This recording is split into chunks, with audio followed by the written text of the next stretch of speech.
Hey ladies, it's me with a brief update. Today for me is cycle day I think 15.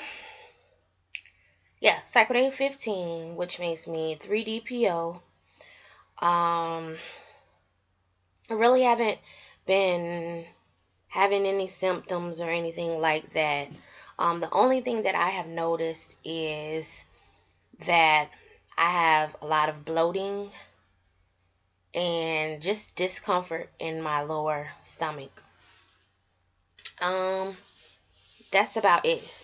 Nothing serious, nothing to make me be like, oh my God, unbearable symptoms or anything. I do find myself uh, sleeping more, um, but then again, it could be just from working.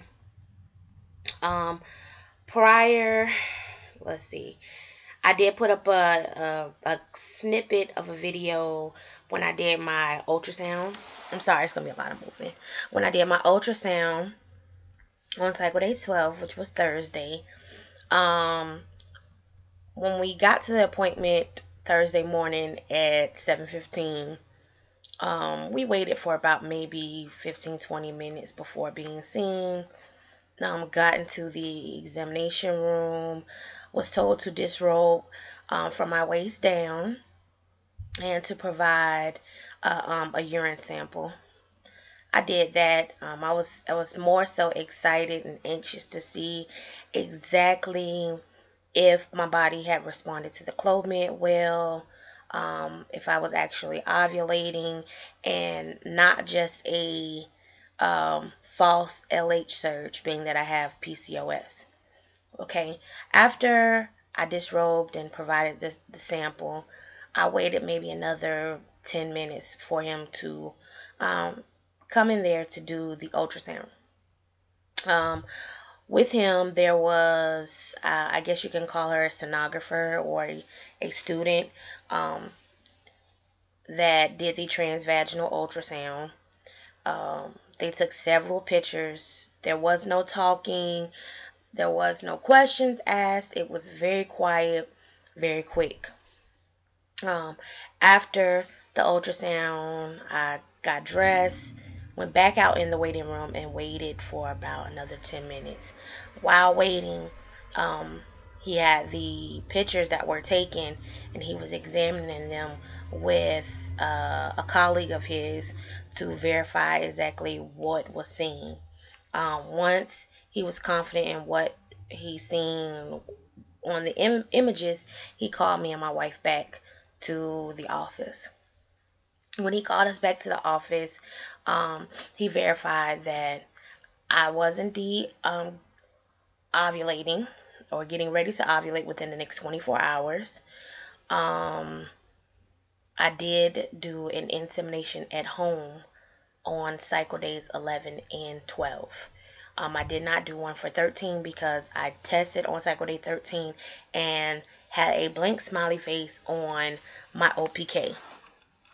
Um, let's see. Did the insemination on cycle day 11 and 12.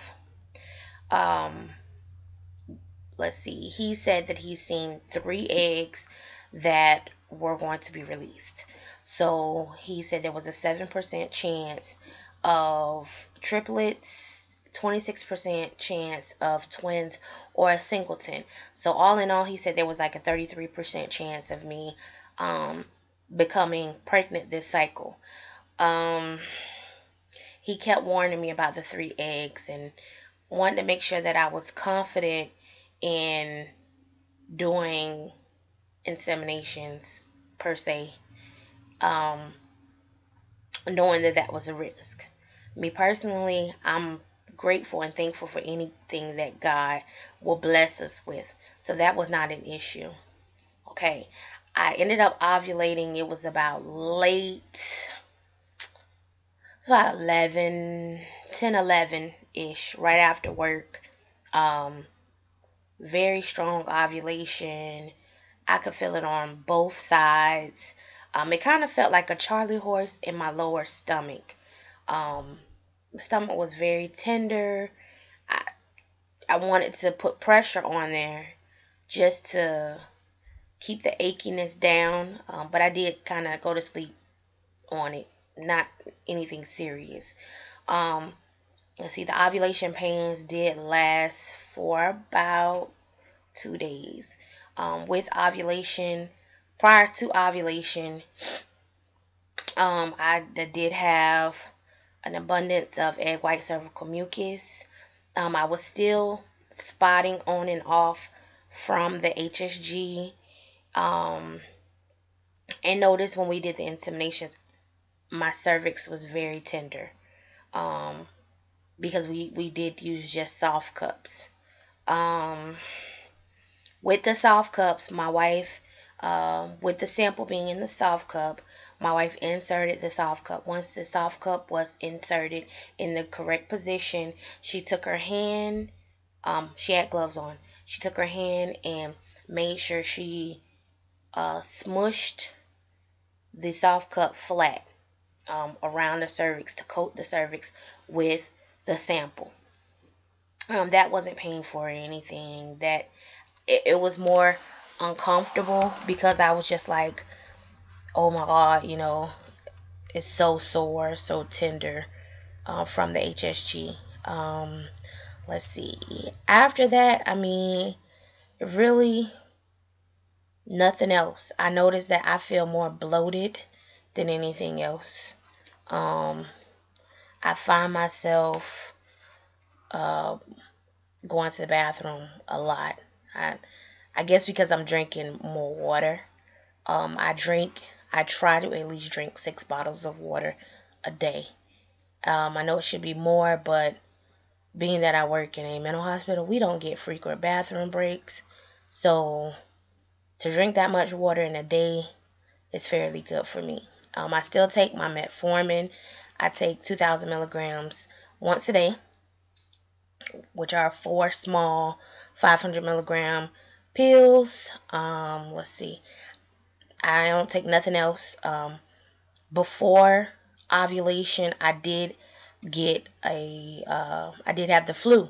So I was taking Robitussin and mucus relief pills. So if that helped with my cervical mucus, that was excellent because I did have an abundance of it. It was like coming out in globs. Let's see. Like I said, today is 3DPO. Unflow is due to show up between the 24th of December and the 26th. Based on ovulation, it's supposed to come on Christmas. I'm praying that we have a Christmas miracle and that I don't get Unflow. If Unflow does not show up on that Monday, which is the 29th, I am supposed to call my reproductive endocrinologist and let him know that my cycle was a no-show and that I need to come in and do a pregnancy test. I will be testing on either Christmas Eve or the day after Christmas, because I really don't want my mind to be clouded on Christmas. I really want to spend time with my family, being that I haven't seen my family due to work in about a year. Other than that, I mean, I'm sleepy. I've been sleeping on and off all day. I'm tired right now, but I'm making myself stay up. I really don't have an appetite because the bloating makes me feel as though I'm full all the time. And that's about it. I mean, I hope to come back to you guys with something more in reference to this Clomid cycle, but I have nothing to really report. So I'm going to go ahead and end this video. Please remember to rate, comment, and subscribe. I'm trying to come to you guys with more info within this cycle. Thank you for watching. You have a great day. Bye-bye.